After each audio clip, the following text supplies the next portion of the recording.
This is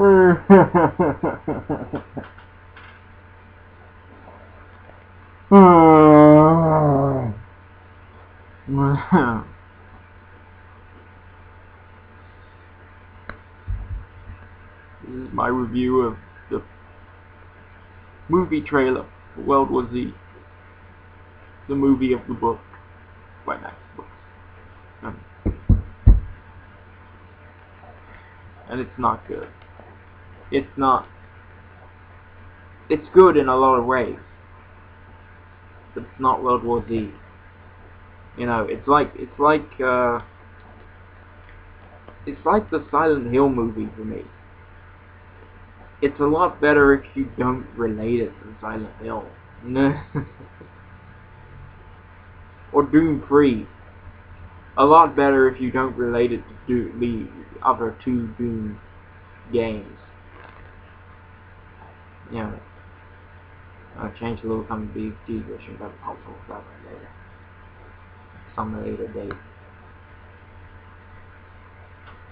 For those of you who don't know, World War Z is literally, as it says on the front of the book, an oral history of the zombie war.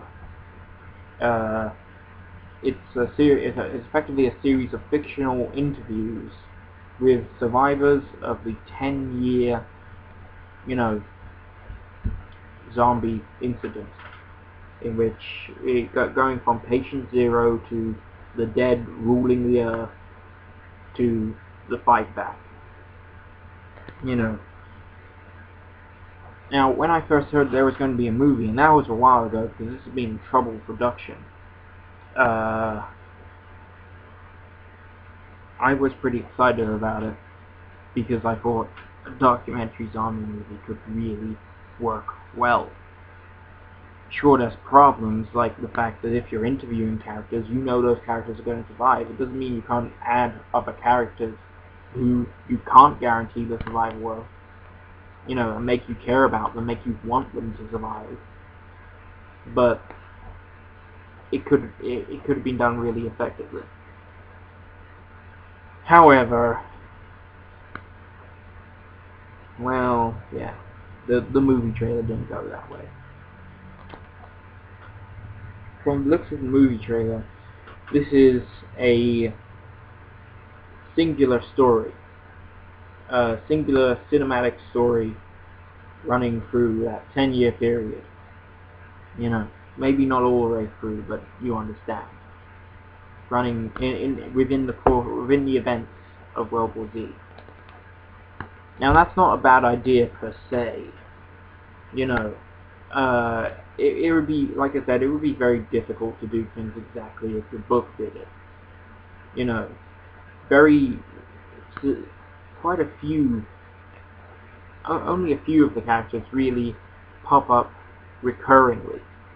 You know, one of the major ones is Todd Reno, sort of a U.S. infantryman who basically was there from the first major zombie fight back to the last, you know, battle. So he's a major part of the book. But yeah, you know, and I thought it might be a good idea. Well, I don't know whether this character is, because in the movie trailer, it does say, it does suggest that he sort of goes out, after being rescued, he goes out to fight the zombie horde, as such, sort of is enlisted. You know, so I don't know whether they're sort of trying to sort of do a bit of his character. I don't know, it's certainly not exactly his character, in any case.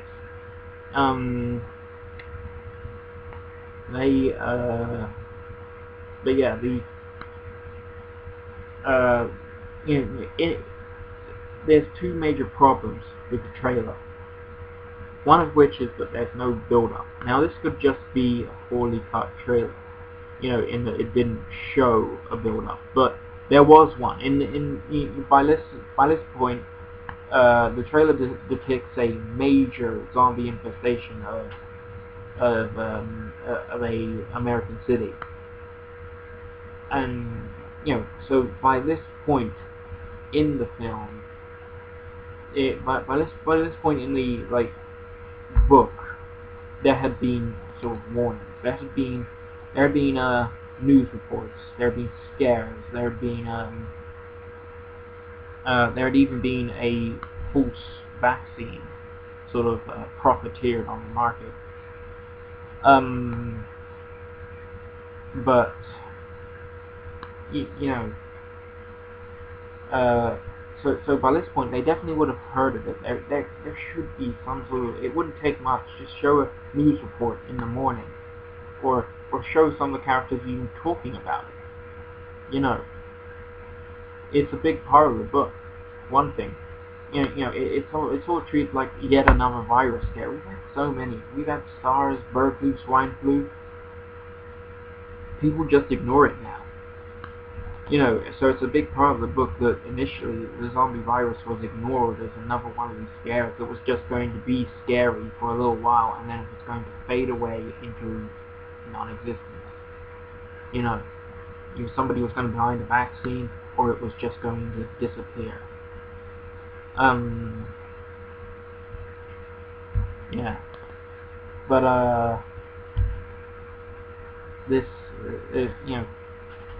it's a big. It makes a big point of that. It makes a big point of this sort of Western culture of watching the TV, seeing wars and terrorism and everything.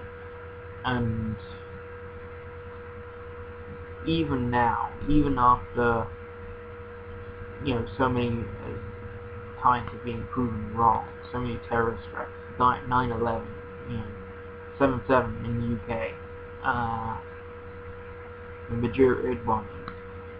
After being shown all of that, we still have this bit of culture where we think all this bad shit, this is never going to happen here, because we're in the Western world and we're supposedly safe. World War Z makes a bit of a point of that. Nobody saw it coming. Nobody expected it to ever get here.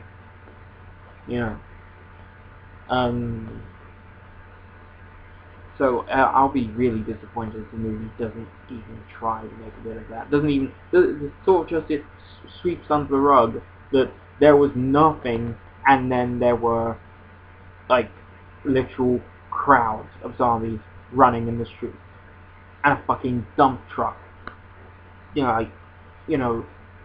That really pissed me off. Just this dump truck just skirting down the street, packed full of cars. I mean, for one thing, how did it get that far without stopping, without losing momentum, crashing through so many cars? And there's an explosion and everything. It's like, this shouldn't be happening at initial infection. Shit doesn't. It's not like zombies turn up and shit explodes. That's not the sort of movie this was supposed to be.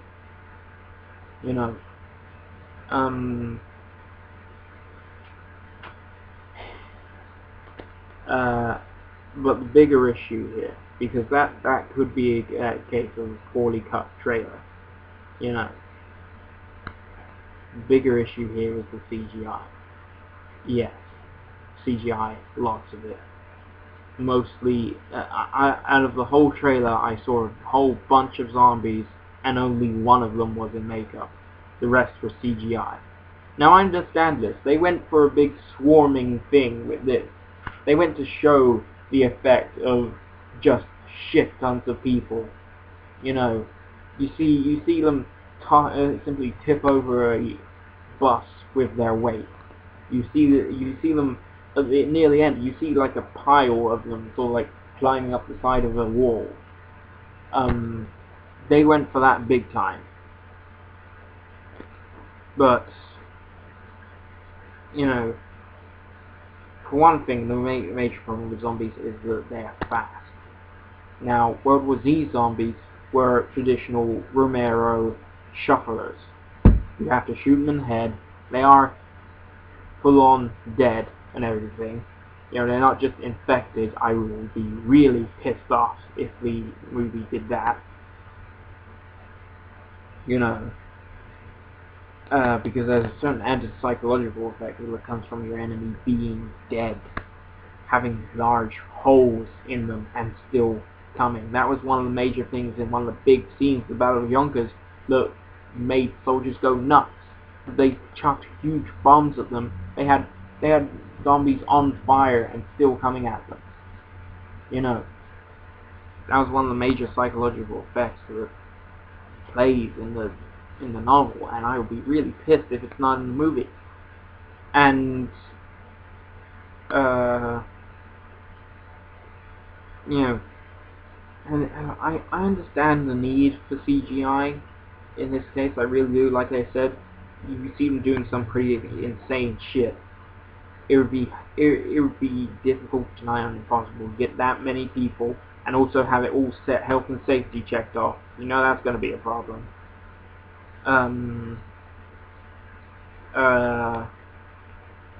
But yeah, it's not looking good. The CGI is not very good at all. Maybe it'll be improved before launch. I hope so.